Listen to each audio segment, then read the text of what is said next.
Y antes de iniciar con la ponencia del día de hoy, quisiera que nos platicaran un poco sobre la revista, sobre este gran proyecto que es El Hilo Rojo. Hola, primero que nada, muchas gracias por el espacio. Queremos darle gracias a Cultivarte y a la Sociedad de Alumnos de Historia de la Anáhuac. Bueno, yo soy Jacinta Díaz Corona, directora editorial del Hilo Rojo. Estamos muy contentos de estar aquí. Y pues yo les quiero platicar un poco de esta revista que creamos. Para nosotros, el Hilo Rojo es un espacio de encuentro, de diálogo y también de desacuerdo. Quisimos apropiarnos de las reglas de la academia, hacerlas nuestras, entendernos dentro de ese quehacer histórico. Y por eso creamos el Hilo Rojo. Esta es una revista académica de historia. Para nosotros es fundamental mantener el rigor que requiere la creación histórica. Sin embargo, en un mundo tan interconectado, también quisimos hilar distintas metodologías y soportes hacia la historia. Y es por eso que tenemos productos desde la sociología, la antropología, el arte, la ingeniería y mucho más. Y también tenemos distintos soportes como el ensayo, la reseña de películas, de novelas, artículos, cuentos. Y también fue muy importante para nosotros que este hilo nos uniera, precisamente como lo estamos haciendo ahorita, con distintos espacios de creación, ¿no? Como es el Departamento de Historia de la Anáhuac, los alumnos de Historia de la Anáhuac, este tipo de espacios como Cultivarte. Nos entusiasma mucho estar aquí, porque esto es justamente por lo que creamos el Hilo Rojo. Queríamos conectar, queríamos hilar, queremos hacer nuestro propio espacio como estudiantes dentro de la historia, ¿no? Nuestra revista se basa en un sistema de calidad de doble ciego y por eso para nosotros es muy importante que somos los estudiantes quienes decidimos cuál es nuestra línea editorial, qué es lo que entra y lo que no entra dentro de nuestra revista.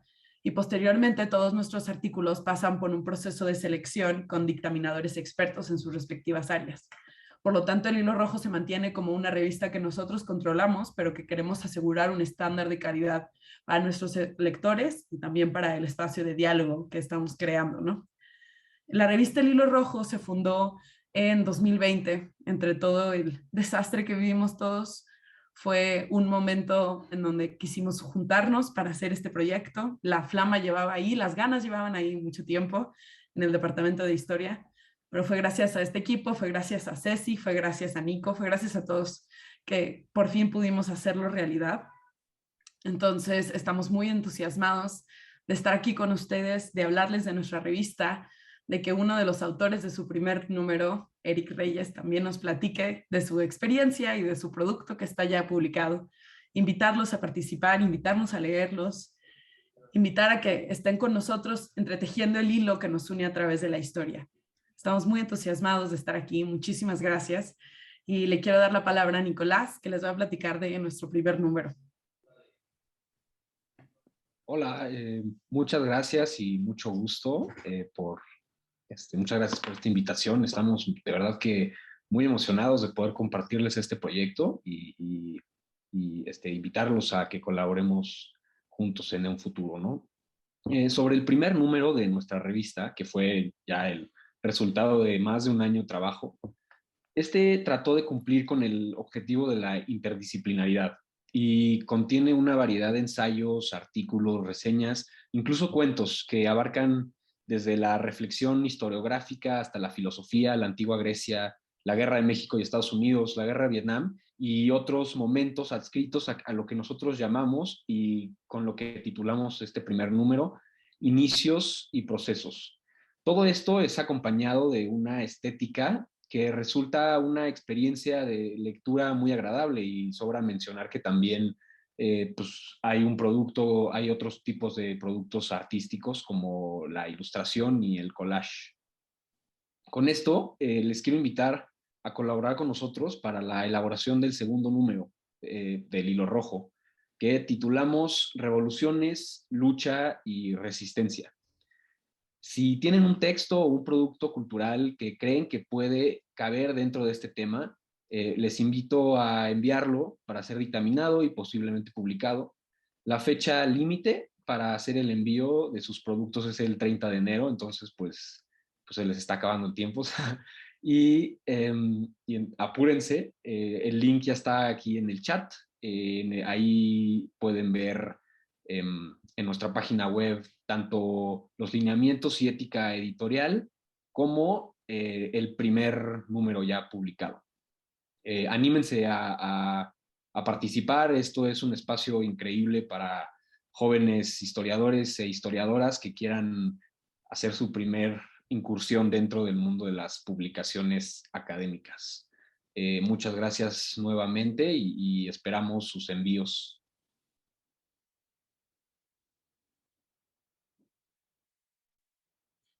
Muchísimas gracias a Jacinta y Nicolás. De verdad es un honor y un orgullo.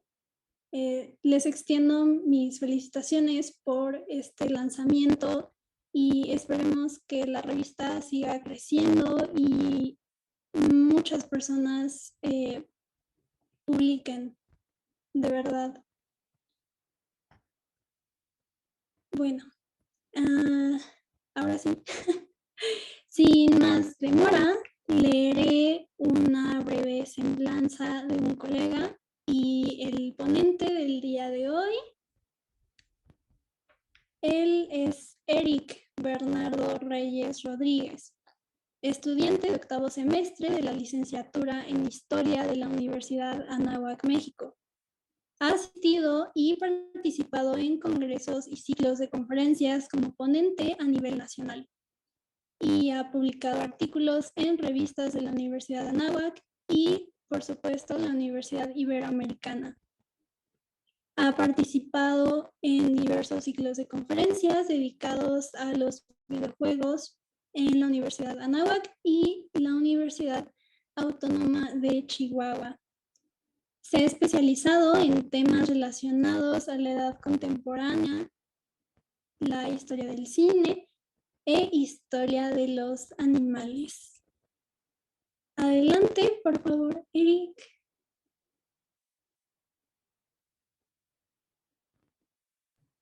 Sí, claro. Creo que me desconecté un momento. Muchas gracias. Díganme si ya se puede visualizar la presentación. ¿Ya aparece? Sí. Sí, ya. ¿Ya está? Perfecto. ¿Sí se me escucha todo bien? Ok, pues bueno, como ya mencionaron, mi nombre es Eric y primero que nada quiero darle las gracias a la coordinación de la revista del Hilo Rojo de la Universidad Iberoamericana por darme la oportunidad de publicar mi trabajo. De igual forma, a la coordinación de la Sociedad de Alumnos de la Universidad de Anáhuac por participar en este evento. Y pues bueno, también invitar a mis demás compañeros a que se atrevan a colaborar en esta revista. Y pues bueno, ya sin más preámbulo, pues vamos a dar inicio. Cuando pensamos en el tema de la guerra de Vietnam, es imposible no tomar en cuenta la participación de los Estados Unidos y la importancia que se le dio a esta guerra en la historia de esta nación. Pero es también necesario tomar en cuenta los efectos que tuvo el resultado de esta guerra en la población civil de los Estados Unidos, no solo a nivel personal, sino también a nivel social, cultural, y cómo este se fue manifestando de distintas maneras a través de manifestaciones artísticas y cómo una de ellas todavía se sigue percibiendo en la actualidad. En este caso, estamos hablando del cine. De esta forma doy inicio a mi presentación, la dualidad del hombre, el pensamiento antibélico de la guerra de Vietnam, a través de Full Metal Jacket. Y bueno, antes de hablar propiamente del análisis de la película, es necesario tomar en cuenta el evento histórico que se está retratando, ya que este fue un momento muy crucial dentro de la historia del siglo XX, como fue la guerra de Vietnam, un conflicto que surge a raíz de este enfrentamiento ideológico político que fue la Guerra Fría, esta lucha entre los Estados Unidos y la Unión Soviética, que a pesar de que no hubo un enfrentamiento directo entre las dos, sí hubo varios conflictos alrededor del mundo en los países aliados a estas naciones con el objetivo de expandir sus esferas de influencia. Y en este caso, vemos aquí el caso de lo que fue Vietnam, este enfrentamiento en que hubo entre los estados divididos de Vietnam, Vietnam del Norte con tendencia comunista y Vietnam del Sur con tendencia capitalista. Esta lucha surgió con el objetivo de reunificar a la nación bajo un solo gobierno, el gobierno comunista, Y aquí vemos la participación del Frente de Liberación Nacional de Vietnam, conocido como el Vietcong, junto con el apoyo del ejército de Vietnam del Norte, así como los países aliados, como fue la Unión Soviética o la República Popular de China. Y vemos también estas incursiones militares que se hicieron en contra de Vietnam del Sur, que debido a su inexperiencia e incapacidad de defenderse del ataque del Vietcong, recibieron apoyo por parte de sus aliados, que fueron en este caso los Estados Unidos y Francia. Sin embargo, de los Estados Unidos hubo una participación mayor, ya que hubo numerosas incursiones y participación directa de soldados que llegaron a intervenir en la lucha, así como recursos tanto económicos como militares para combatir el Vietcong y la expansión comunista. Esta lucha se llegó a extender a otras regiones, a otros estados vecinos, como fue Laos y Camboya, y tras varias décadas de lucha, tras varios años de destrucción masiva, de numerosas pérdidas humanas, tanto civiles como militares, así como una gran inversión monetaria por parte de los Estados Unidos, esta guerra resultó con la victoria de Vietnam del Norte, la reunificación de Vietnam en un gobierno comunista y la retirada de las tropas estadounidenses. Fue en este momento que surgió un punto de inflexión con respecto a cómo se percibió esta guerra, no solo en la sociedad vietnamita, sino en la propia sociedad estadounidense, y los efectos que tuvo esa derrota, no solo en los soldados, sino también en la misma población de esta nación. Aquí surgió un sentimiento conocido como el síndrome vietnamita, que habla de este estado de ánimo ante la derrota de esta guerra que se sigue percibiendo en la actualidad. En ese momento, la cuestión de Vietnam siguió siendo retratada, o más bien siguió siendo percibida por parte de los medios. En este momento, todo ciudadano estadounidense estaba pendiente de lo que pasaba en Vietnam, y todas estas imágenes que surgían dentro de la guerra por parte de los periodistas, crearon un nuevo sentimiento con respecto a esta guerra. Estas imágenes de destrucción masiva, de violencia injustificada contra la población vietnamita, de numerosas pérdidas tanto de soldados que regresaban de la guerra, muchos que llegaron a morir en este conflicto, así como de jóvenes que fueron víctimas de este enfrentamiento militar, llevaron a que surgiera en la sociedad estadounidense un sentimiento en contra de la guerra.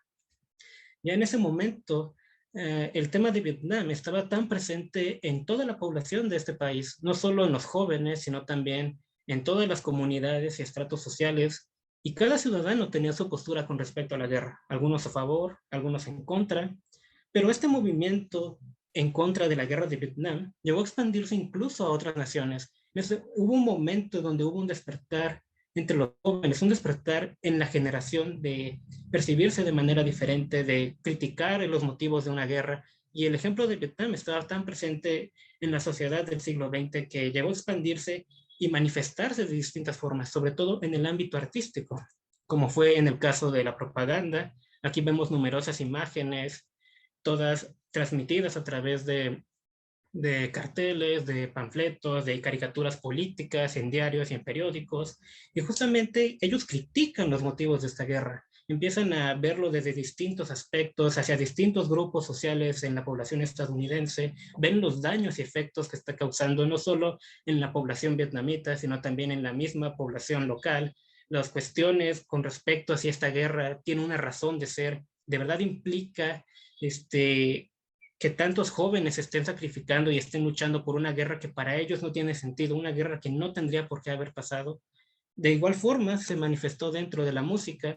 Durante esta época, en los años 60 y 70, numerosas bandas de origen estadounidense, así como de origen británico, retrataron sus posturas a través de numerosas canciones, muchas de ellas inspiradas en relatos de veteranos de la guerra de Vietnam, o en algunos casos eran críticas directas hacia la sociedad estadounidense, y cómo esta guerra estaba causando la pérdida de los valores, de los ideales que habían sido los cimientos de esta nación, valores como la igualdad, como la democracia, la libertad, pero que esta guerra estaba perdiendo la esencia de estos valores, que ya se está desintegrando a causa de esta guerra.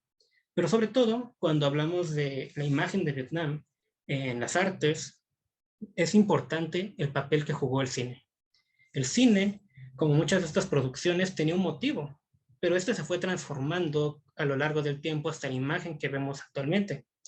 En un principio, las películas de Vietnam surgieron al mismo tiempo que la intervención estadounidense en esta región. Todas tenían como un objetivo propagandístico a favor de la guerra de Vietnam.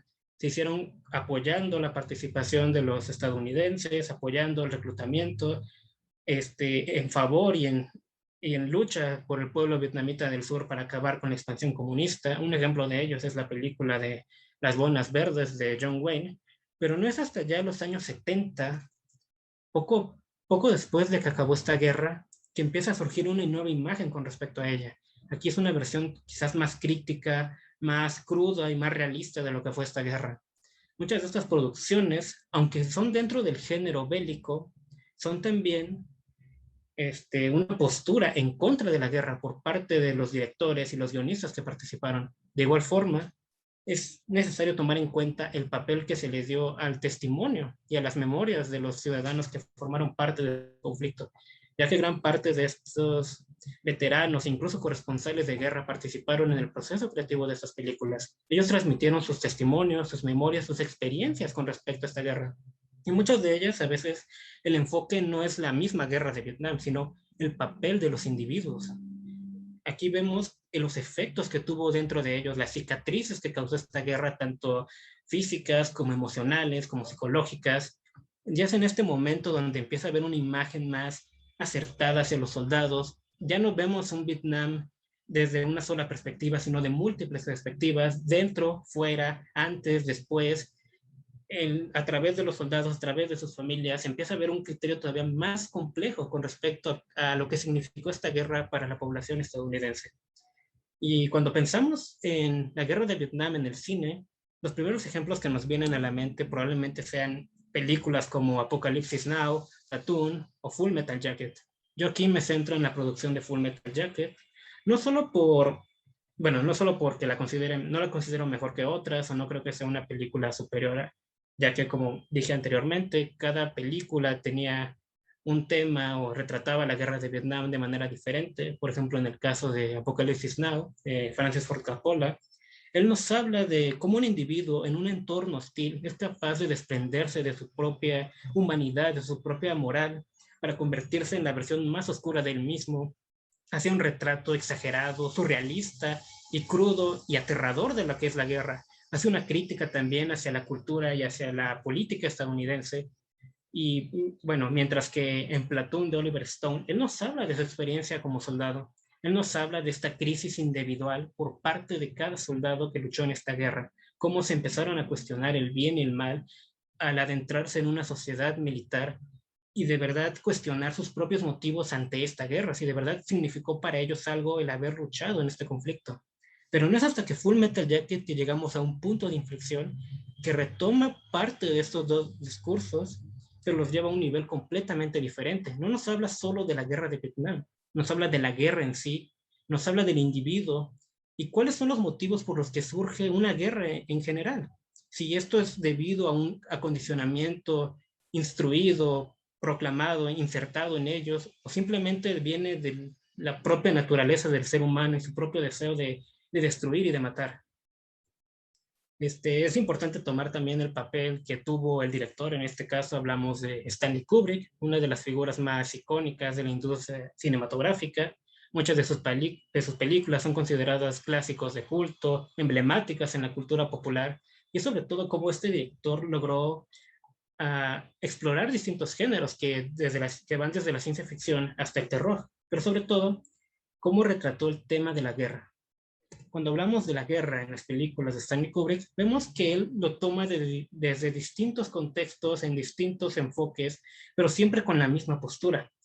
El considerar a la guerra como un mal en la sociedad que no debería existir, que no tendría por qué existir, que sigue siendo una actividad humana cruel e insensata. Y lo vemos aquí desde distintas posturas, desde el aspecto jurídico, el aspecto político o el aspecto personal. Y en Full Metal Jacket retoma una parte de esos dos retratos y lo lleva al contexto de esta guerra por la importancia que tuvo en la nación estadounidense. Y vemos aquí este largo recorrido que hacen los soldados, cómo se desprenden de su propia humanidad, cómo se despojan de sus propios principios para convertirse en una máquina de matar. Ya cuando vemos la película, el Full Metal Jacket de 1987, un drama bélico dirigido por Stanley Kubrick, basado en la novela The Short Timers de Gustav Ashford, que habla de su experiencia, así como la de sus compañeros durante la guerra de Vietnam. Esta película se hizo en colaboración con Michael Herr, un prestigioso corresponsal de la guerra de Vietnam que también participó en otros proyectos, como fue el caso de Apocalypse Now.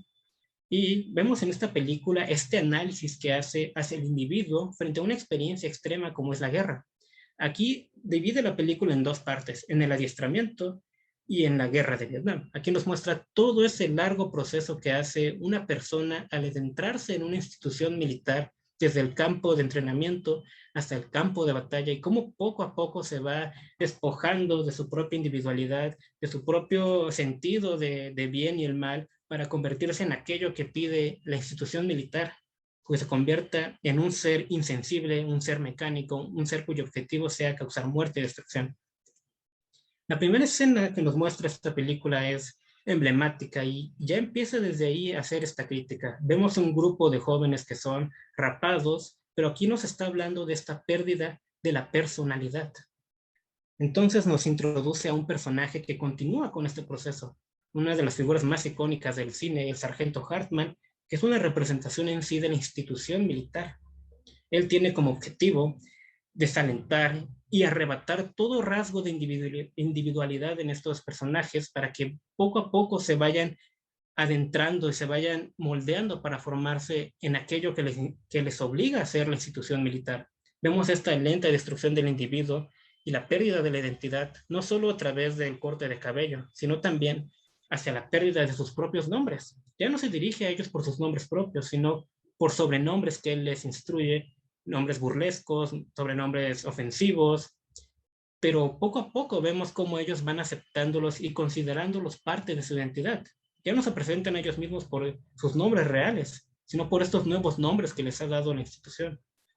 Vemos cómo este personaje fomenta esta deshumanización e insensibilidad, empieza a relacionarlos con el objetivo de un soldado, de desprenderse de sus emociones, de desprenderse de su compasión, porque eso es solo debilidad, eso es algo que un soldado no debe tener, y por lo tanto él debe despojarse de ellas y convertirse en la perfecta máquina de matar.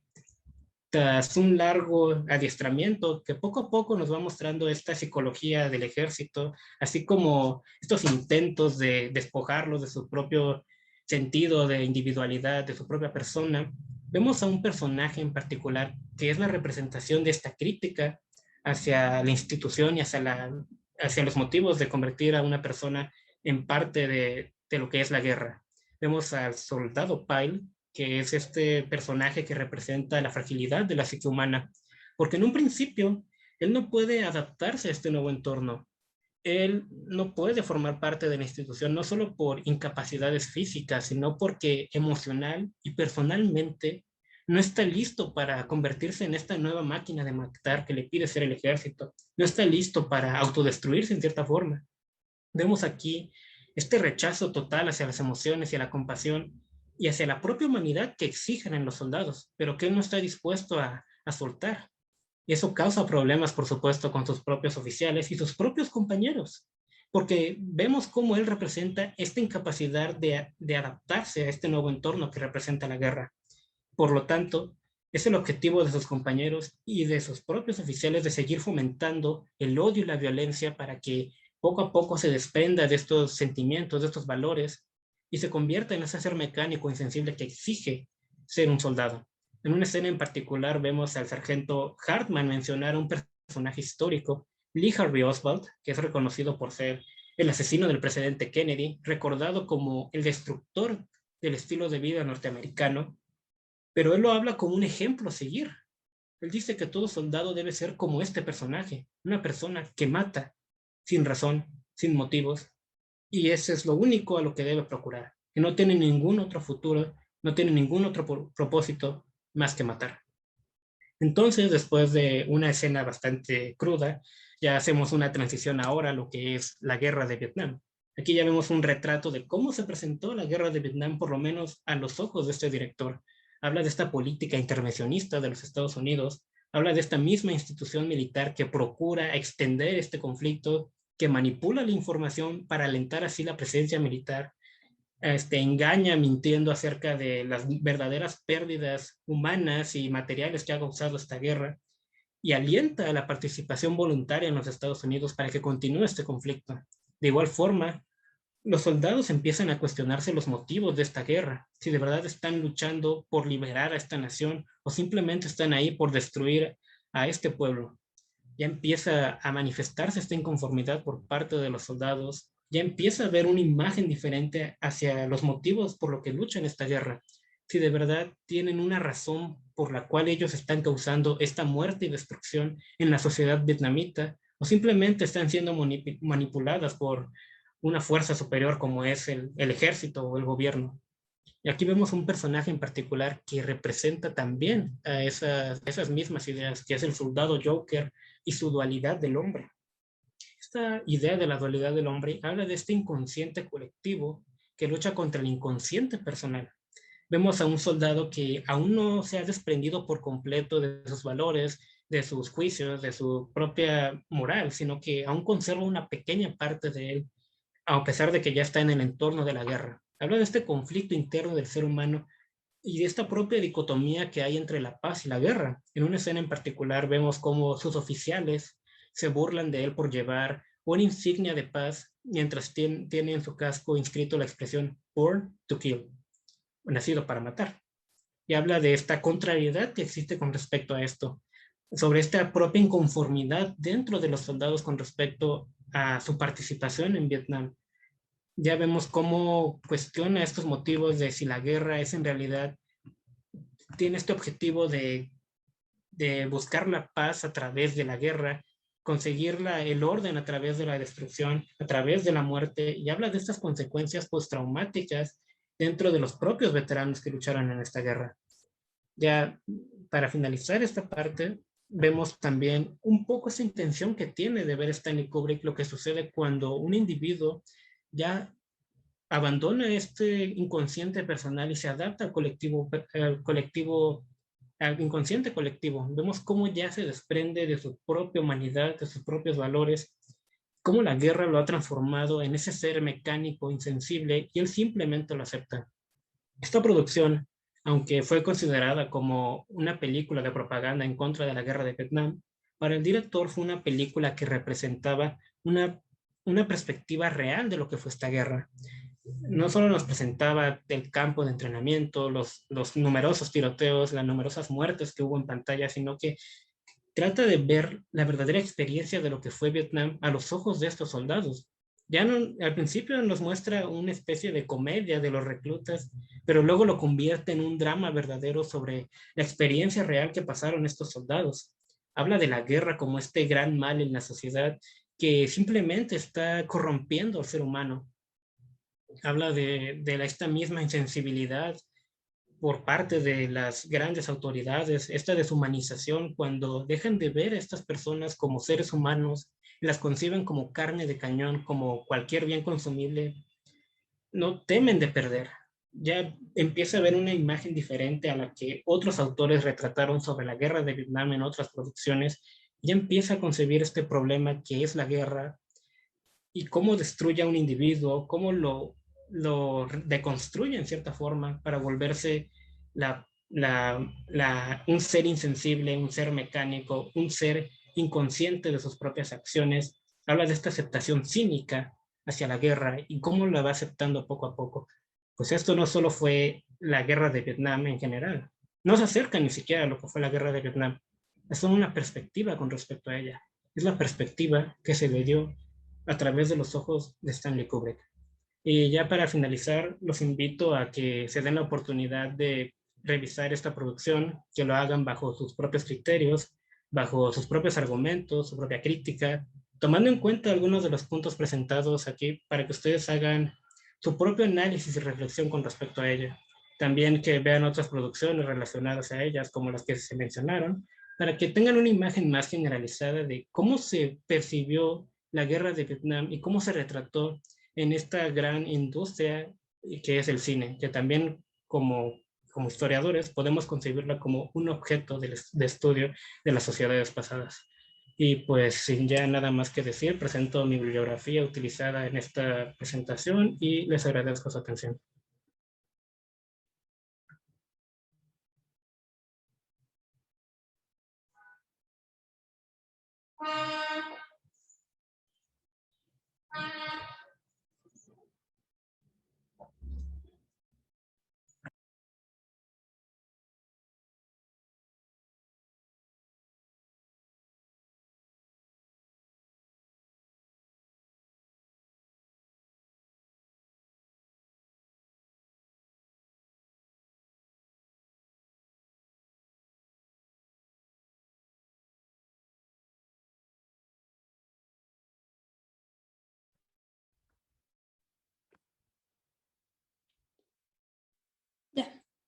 Una disculpa, tenía problemas técnicos.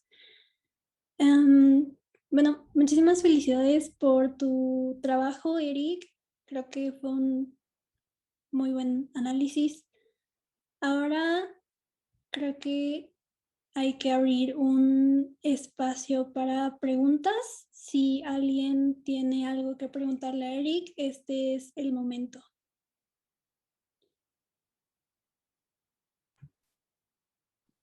Tenemos a una persona Adelante, levantando Ramiro. la mano y también a una pregunta en el chat, por si gustas responderlas, Eric. Ok, adelante. Bueno, voy a empezar primero con la del chat. Dice, ¿de qué manera puede el cine romantizar la guerra y el adiestramiento militar en obras cinematográficas como Full Metal Jacket?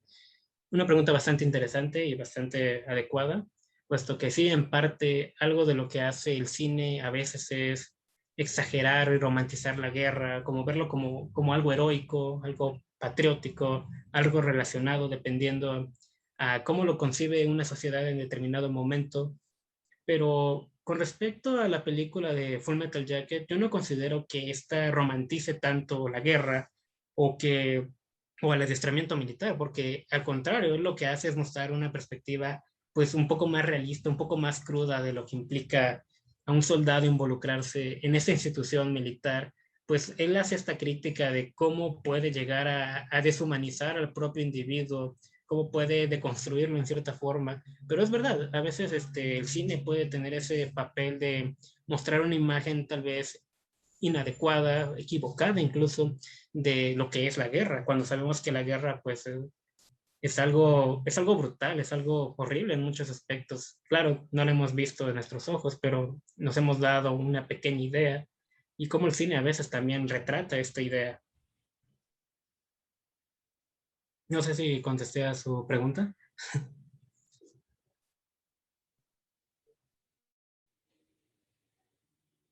Y bueno, creo que Ramiro tiene una pregunta al respecto. Sí. Primero que nada, muchas gracias por la presentación, Eric. Y bueno, básicamente tengo dos preguntas. La primera siendo que si crees que se hagan críticas similares a otros conflictos a través del cine, como por ejemplo sería la actual crisis de Afganistán, que pues bueno, ya ves todo este problema de que Estados Unidos tuvo que sacar a su embajador y todo esto. Y mi segunda pregunta es que en cierto momento hablaste de la insensibilidad por parte de los altos mandos del ejército, como este sargento cuyo nombre siempre se me va, pero, o sea, ¿qué hay de la insensibilidad por parte de los mismos soldados? Porque digo, yo me acuerdo de una escena de Full Metal Jacket en la que, no me acuerdo si es Full Metal Jacket o otra, según yo sí es Full Metal Jacket, en la que están quemando una aldea mientras están cantando una, yo me acuerdo si es una canción con relación a Disney o una Sí, marcha. es a Mickey Mouse, Sí, hasta el sí, final de Full Metal Jacket justamente. sí, sí, ¿qué hay de esa insensibilidad por parte de los mismos soldados? Y otra vez, muchas gracias por la pregunta. Digo, por la presentación, pues. Sí, claro. Bueno, a tu primera pregunta, pues sí, bueno, ha habido varias películas que, claro, ven desde una manera más crítica esta cuestión con respecto a esta política intervencionista. El caso de Vietnam es un caso particular por la importancia que tuvo, pues, en la sociedad y como mencioné anteriormente, la cuestión que implicó, pues, la derrota de esta guerra, ¿no es así? Ya aquí fue la primera guerra en la que fueron derrotados los Estados Unidos, por eso es que tiene tanto peso en su sociedad. Y en la cuestión de lo que ha sido la guerra de Afganistán y, bueno, muchas de las guerras que han habido actualmente, que surgieron a raíz de este sentimiento, de este ataque en contra pues, de los acontecimientos del 11 de septiembre, pues también ha tenido cierto peso en cómo lo han percibido. No han habido, bueno, he visto muy pocas películas que lo traten de manera muy crítica, a decir verdad. Creo que el mejor ejemplo que puedo mostrarte es el de la película American Sniper de Clint Eastwood, que habla ahí propiamente de un individuo que se adentra a esta propia perspectiva que se tiene del pueblo norteamericano, de enfrentarse a pues, este nuevo mal que es el terrorismo. Y en la segunda parte, claro, no es solo parte de la propia institución militar lo que fomenta esta deshumanización e insensibilidad. Justamente es también el propio papel que tiene sus compañeros o el propio entorno en general. Justamente mencionas esa escena en particular, pero hay otra escena también donde se ve a sus propios compañeros que cómo abusan de esa persona que no se ha adaptado a este nuevo entorno de la guerra. Es también ellos que ya empiezan a concebirse y a verse parte de esta institución, y aquel que no forme parte, pues lo ven como un signo de debilidad. Claro que cuando ya vemos dentro de la guerra, ahí cambia un poco la cuestión, porque muchos de los que pelean, pues lo hacen con este instinto de autopreservación, ¿no? Uno lucha pues por sobrevivir, uno lucha para proteger su vida, pero hasta qué momento esa lucha se vuelve aquello que hace perder tus propios valores, tu propio sentido de moral, tu propia humanidad, en cierta forma. Tienes razón, sí, es parte también la cuestión no solo de la propia institución, sino de los muchos factores que hay alrededor de ello. No sé si contesté a tu pregunta. Sí, muchas gracias, Eric.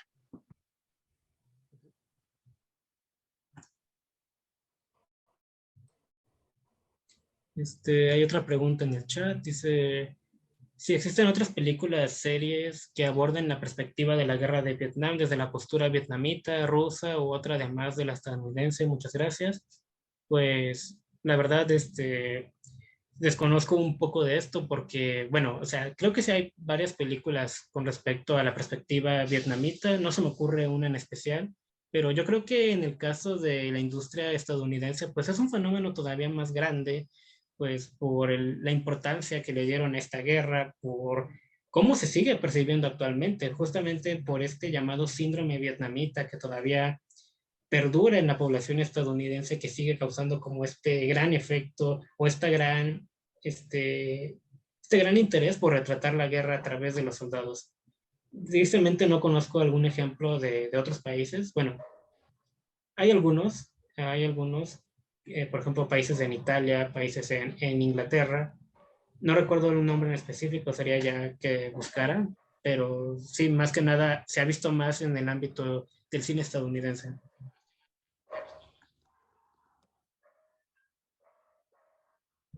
Bueno, la siguiente pregunta dice, a día de hoy muchas películas sobre la guerra de Vietnam son vistas de forma negativa, en especial por los mismos soldados. En cambio, en la lectura que se le da a las representaciones, ¿mm? ¿Qué se le da a las representaciones cinematográficas? ¿Qué quieren decir? Mm, bueno, es que esta cuestión se debe más a explorar un poco pues la postura que le está dando qué postura le está dando cada director con respecto a esta producción. Este, Pues sí, también en una parte de estas películas sí acusan el estilo de vida norteamericano por esta misma percepción y representación que se hizo de los ciudadanos en el campo de batalla en Vietnam. Justamente ese retrato que ellos tenían en un principio de que fueron enviados a Vietnam para defender los valores, para defender la libertad, defender el estilo de vida norteamericano, pero de verdad ese fue el objetivo de esta guerra, de verdad estaban luchando por defender estos valores, estaban peleando una guerra en un país que ellos desconocían por ideales que no les corresponden a esta nación. Esa es una de las muchas perspectivas que se ha dado con respecto a este retrato en Vietnam. Claro, ha sido muy crítico porque pues no es lo mismo lo que se retrata a la experiencia real de lo que ha sido pues estar en el combate. Se ha visto de forma negativa, por supuesto, pero también muchos lo han visto de una manera muy ideal, muy retratada, basada pues, en sus criterios, bajo su experiencia incluso, pero es dependiendo también, pues, ver qué largometraje en especial, también pensar un poco en el objetivo que tenía el director al realizar esa producción, ver todo lo que hay alrededor para dar como una imagen más acertada a ello, no solo lo que hay en la pantalla también. No sé si eso contestó a su pregunta.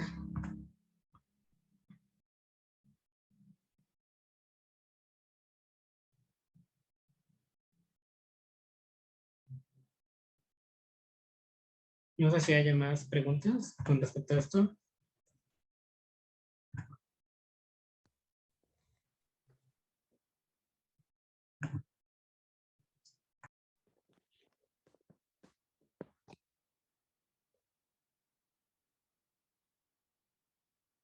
Bueno, creo que nadie tiene más preguntas.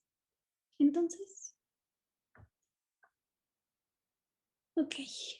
Bueno, entonces hay que dar por terminada esta ponencia, este evento.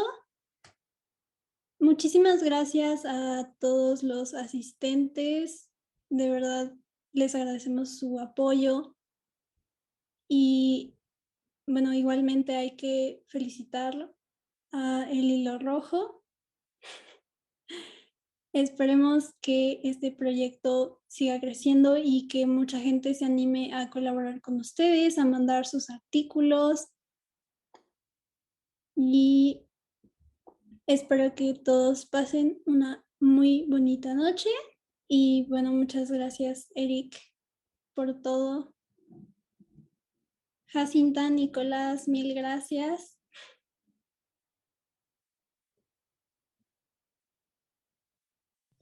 Muchas gracias por recibirnos y les recordamos que la fecha límite para la segunda convocatoria es el 30 de enero, así que manden sus productos. Muchas gracias.